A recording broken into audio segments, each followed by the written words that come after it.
They called me Maggot. My nickname was Maggot because I was little and white. Yeah, I had to prove myself. I was the smallest guy in the company. Sometimes there was conflicts amongst the company, and most of the time there wasn't because we was all out there to do the same thing.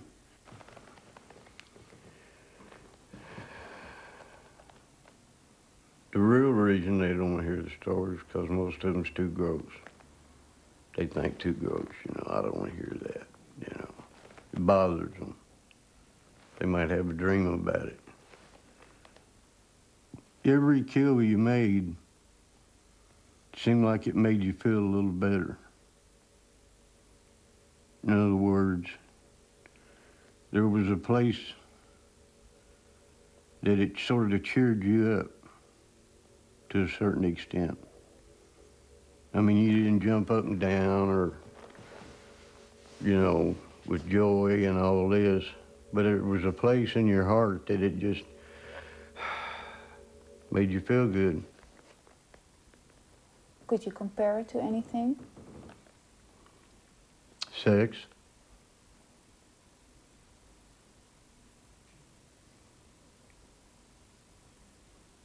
And that sounds bad. That sounds bad because, you know, can I say this on camera? Sex is such an enjoyable thing. You take it and you compare it to killing somebody and having the same feeling. And that's where you's at. And that's why you do it every time? Yeah. How many people did you kill? 36. And how did you keep count? Cutting their ears off. What did you do with them? You know your shower rods that have the metal clips on them that look like a keychain? Kept them on them, hooked them on your belt loop. Can you imagine that I could be able to do it? I could become a killer? Sure. How? By doing it. If I would be in that situation, Yeah. It's not so hard? Now all you gotta do is pull the trigger. Gun does the rest.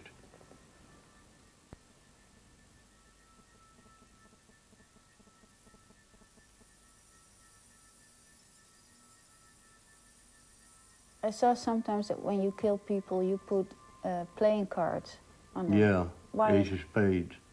We'd cut their head off and put it on a bamboo pole and put ace of spades up there.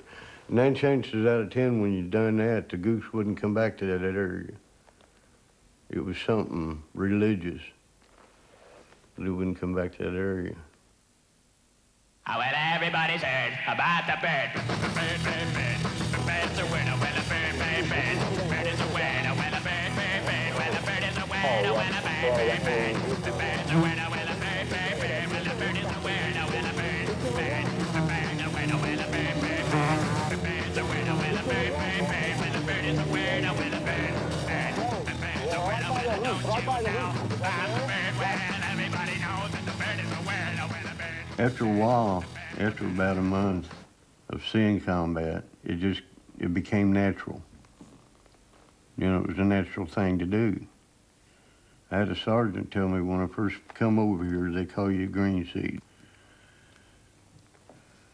He told me he said, stick with me. And he said, I'll teach you the ropes and you'll make it home. So I stuck with him. I seen things he done that I thought were wrong. But I thought if this is the way I got to stay alive, so be it. And I done what he said, and I made it home. But you made it home because you stepped over the line of good. Yeah. I swore I'd never do that. Made a promise to myself I'd never step over the line, but I did. Is it easy?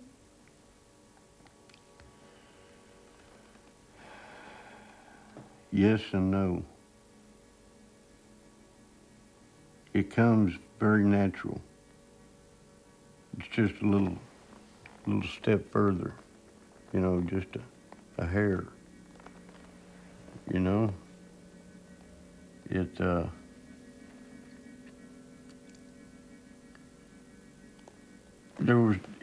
it was like there was the right and there was the wrong, but it didn't seem like the wrong was that far away from the right. So I stepped over the line, and it didn't feel no different.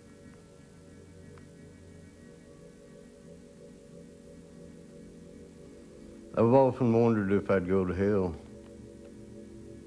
And friends have told me, no, you won't, because in the Bible it speaks of wars. So What did they say about it? I'm not sure.